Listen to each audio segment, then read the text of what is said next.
So, summer 2026 comes down to this. The last big movie of the summer. Now the real big question is, does summer 2026 end with a bang or just a fizzle? Unfortunately, the answer is going to be a fizzle. Dog Stars is directed by Ridley Scott. I believe he gave us all the Aliens movies, if I'm not mistaken. I may be mistaken by that. I did see the trailer prior to viewing the movie.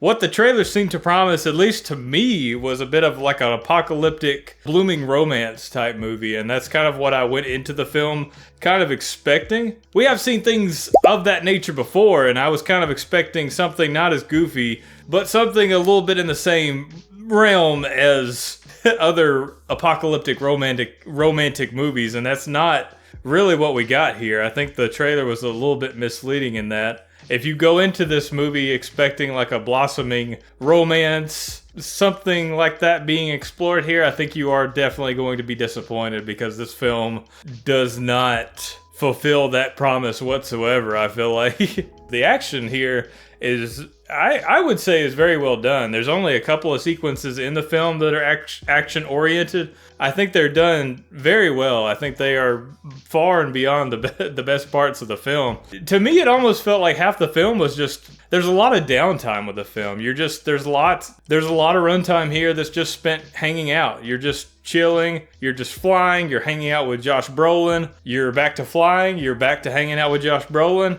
To me, it felt like the movie had a lot of downtime, which I can get behind to some extent. You know, I really like slow-paced, slice of life things, just to view the life through the perspective of others, but it gets to a point in this film where you're questioning, like, okay, what's the mission? What's the goal? What are we doing here, basically? I think where the movie really struggled was spending too much time with that downtime overall and just not really developing these characters enough to where you care for them. Like I said, the trailer kind of promised a budding romance type of situation. That part of the film definitely could use more time in the oven, definitely could be fleshed out more to where I cared more in-depthly about it. They do try to tackle grief and the loss of a loved one to some extent.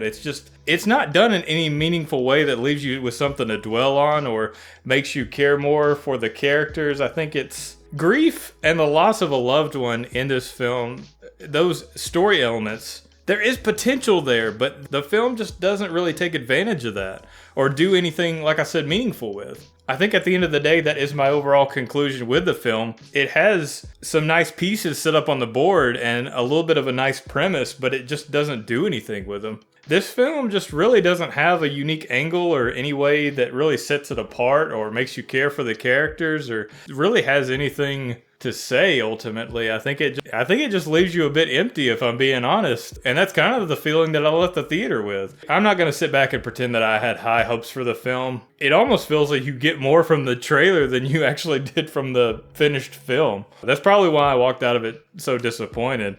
I like certain aspects of the film. I liked that we did get some downtime to where we were able to just hang out. Like I said, I like slow-paced slice of life things, just not when we're not really building toward anything or developing these characters to make me care for them more, essentially. At the end of the day, that is my overall kind of thoughts on Dog Stars, is that it's a movie that essentially just spends too long spinning its tires and just going nowhere. Some of the story elements in the third act are handled much better in other apocalyptic or zombie based or just other pieces of media that we've seen previously. It feels like they've just been rehashed here. It almost feels like they've been thrown in there because they're like, this is what worked in other media that was somewhat similar, so maybe it'll work here, basically. And I didn't really care for that. So what it comes down to is our two big questions. Was the film fun, and do I recommend the film? Ultimately, I am going to have to say no